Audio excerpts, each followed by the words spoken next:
Texas Congressman Ron Paul is considered a lone wolf on Capitol Hill. He has voted against so many big government programs that his colleagues nicknamed him Dr. No. But Paul is hardly alone in his political beliefs these days. In fact, his influence could turn Washington into a family affair.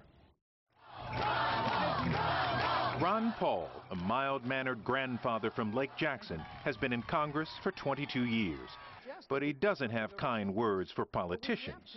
I see politicians as pretty weak people in a way because they just follow prevailing attitudes. Paul has always followed his convictions. He believes in less government. He opposed the stimulus plan, the bank bailout. Get out of the way! And the war in Iraq, a message now embraced by the growing Tea Party movement.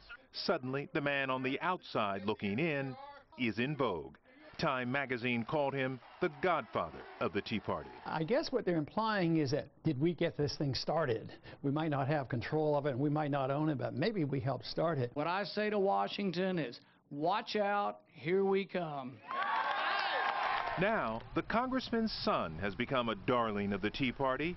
In May, Rand Paul, an eye surgeon in Kentucky, won his very first political race, the GOP primary for a U.S. Senate seat there. His father told me of his 5 children, Rand, seen here on the left, was the most likely to end up in politics. He was energetic and eager and showed initiative and wanted to be an organizer. When I was 11 years old, I knocked on my first doors for my dad. Rand Paul talked to us by satellite from Bowling Green, Kentucky.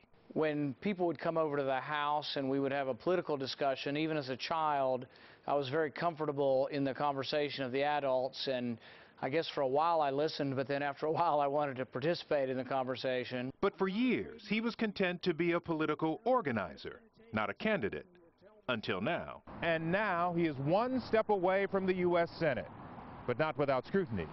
He took heat for expressing reservations about the 1964 Civil Rights Act. Then the Tea Party was accused of harboring racists by the NAACP. Paul told me, not true in Kentucky. But not one person that I've met in the Tea Party movement in Kentucky has ever mentioned anything untoward about race, and I wouldn't tolerate them if they did. The father taught the son a political philosophy that was once considered far outside the mainstream, a philosophy now gaining in popularity.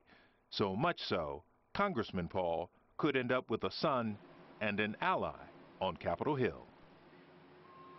And the latest polls in Kentucky show Rand Paul has an 8-point lead in his race for the Senate there.